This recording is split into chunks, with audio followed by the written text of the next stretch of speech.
Hello and welcome to Mike's Garage. If you've already subscribed to our channel, thank you very much. If you haven't, please do. And when you do, please tap on the little notification bell so you'll be notified every time we put up a new video. You know, I'm sitting here in the front yard in my swing, which is certainly where I belong. And people are driving by in the street. You'll have to excuse me if they get my attention. But it's really a nice day on planet Earth, and this is really a comfortable, nice time, and we're putting a video together out in the front yard, sitting on my swing. Now, a lot of you folks have asked me lately, you know, where's cameraman Mike? Well, he's been working a lot, and that's way cool. That's a good thing for him. But I thought I'd show off one of the things he did. He built me a swing in my front yard, and I've been pretty happy with that. And it's cool. Anyway, the reason we're doing a video today is I get asked all the time, what was your first bike, yada, yada, yada. I think one bike or another is more significant than another. You know, you have a favorite car, a favorite bike, or a favorite dog, or whatever it is. But this one is one of my all-time favorite bikes that really changed my life. So I guess I need to go back to kind of what my life was like before that bike. You know, I got married at age 21 to a nice woman, and she had a daughter, a little girl, who was 6 years old. So here I got married and had a family at age 21, and it was hard. It was difficult to make a living. It was, you know, there were things that I had to sell and things like that. I had to sell my old Sportster. I had a Sportster I built when I was quite young, and I needed to sell it in pieces because I couldn't afford to rebuild it. But, you know, life goes on and time marches on, and again I was married and I had this wonderful stepdaughter, and she was the coolest thing ever. She was a great kid, and I taught her sheet metal work, and I taught her to be a photographer, and really neat kid. Her mother, on the other hand, cool as she was, got a little overly attracted to my buddy Larry down the street. And the marriage seemed to go up in flames. Okay. Well, you know, I was heartbroken, I was sad, but here I was, and it was only a couple days later, and we were at my house. My friends, my buddies came over right away. These were guys that had been friends since junior high, high school, and all that. We'd grown up together. And the guys came over to the house to console me.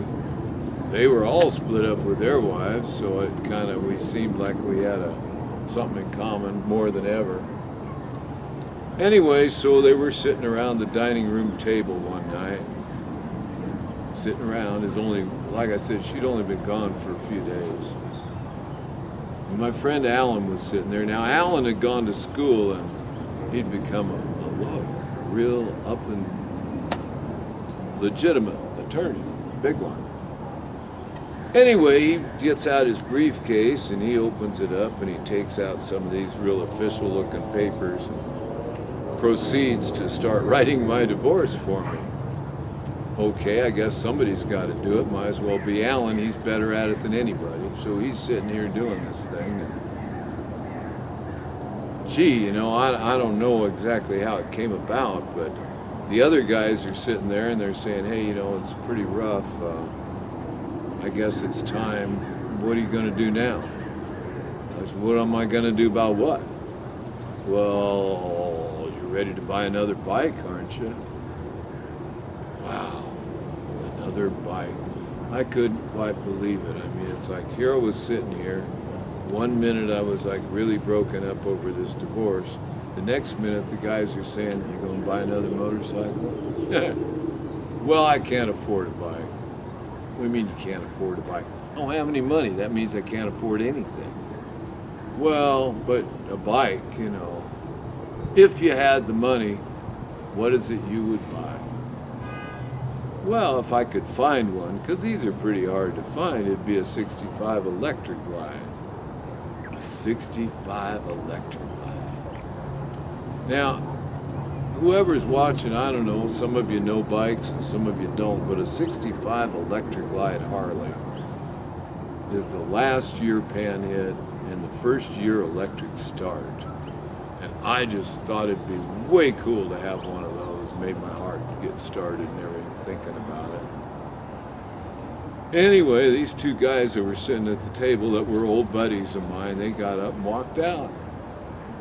Well, didn't know I'd insulted anybody. I didn't know exactly what had come about, but Alan's writing, he's asking me all these questions, writing my divorce over here, and the other guy's talking about other stuff over there where the parties are happening, and I'm just getting, kind of trying to get used to the idea that I'm single again. I don't know what's going to happen from here.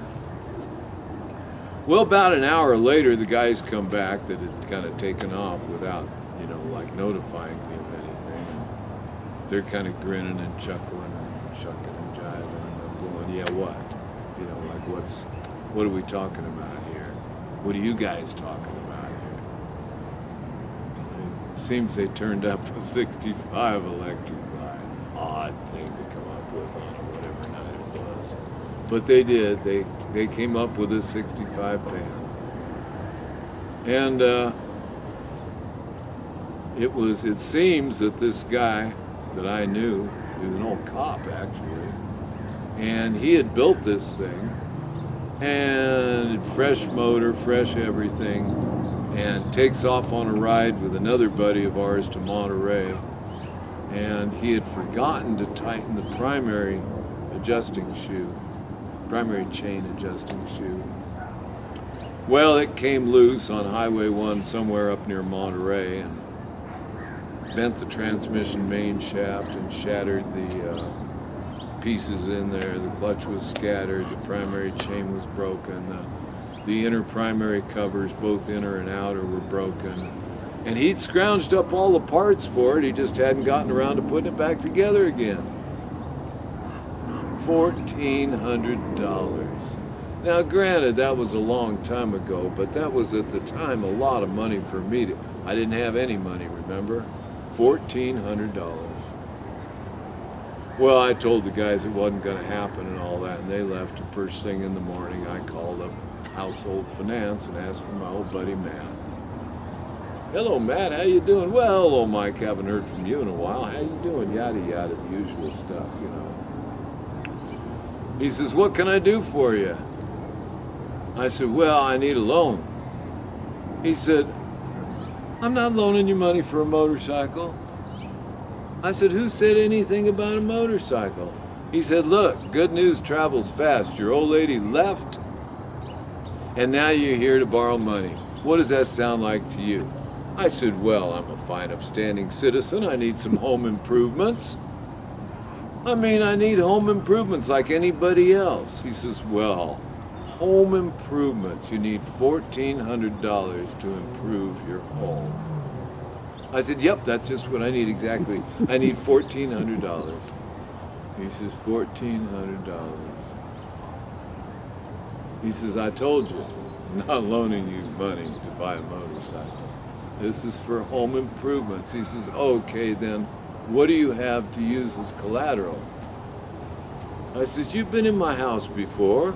He said, yes, it's always been very nice. I said, well, I'll tell you what. I said, everything there is up for collateral.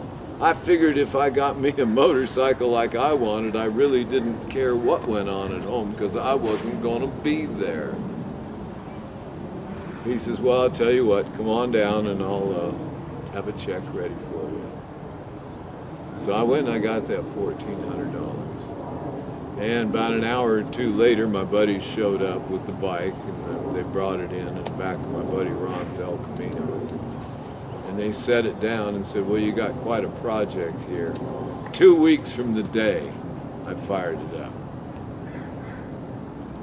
I fired it up. I rode out into the street, I dumped it in the street actually and broke a section out of the curb. And I uprighted it. You know, they say if you fall off the horse, you got to get right back on again. So I got back on, did a few loops around the neighborhood, came back and started rolling stuff up in an old army blanket. Now that old 65 Pan had a 12 over front end and a 40-degree rake in the frame, and it was really, for its day, it was something. It had a pair of pullback bars on it, and a king and queen seat and a sissy bar, and I'm telling you, it was cool. And really, that pretty much says it all. That's pretty much how it was, because I never turned around when I left, because I never looked back. And that was it. And so, what I'm here to tell you about, it made such a change in my life. And my whole life kind of went kind of Harley Davidson from there. So in the meantime, I'll see you out on the road.